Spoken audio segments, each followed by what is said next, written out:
তাণ্ডবের শেষ দৃশ্যে আফরান নিশুর ব্যাংক ডাকাতি করে ফেললেন গ্যাং সাকিব খান, সেই সাথে নিশুকে দেখালেন ফাক ফিঙ্গার। দর্শক, তাণ্ডবের মূল ভিলেনকে? এমন প্রশ্নের উত্তরটা তারাই দিতে পারবেন যারা তাণ্ডব মুভিটার শেষ সিনটা পর্যন্ত দেখেছেন, কারণ তাণ্ডবের একদম শেষ দৃশ্যেই বেরিয়ে আসে ছবিটির আসল ভিলেন, যেখানে মূলত আফরান নিশুই ছিলেন তাণ্ডবের স্পেশাল রহস্যময় ও মূল ভিলেন, যিনি এক পুরো মুভির আড়ালে থেকে সাকিব খানের সাথে গেম খেলে গেছেন। তবে সাকিব যেহেতু হিরো, তিনি ছিলেন আফরান নিশুর চেয়ে আরো বড় ট্যালেন্টেড খেলোয়াড়।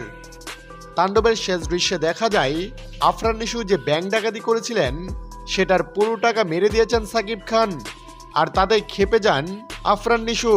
তবে এসবের পুরো না করে ঠান্ডা মাথায় রীতিমতো নিশুকে খেলে দেন সাকিব খান, সেই সাথে নিশুকে দেখায় মিডল ফিঙ্গারও। দর্শক, উল্লেখ্য যে এটি মূলত তাণ্ডবের প্রথম এপিসোড ছিল। তাণ্ডব 2-এ দেখা যাবে মূল খেলা।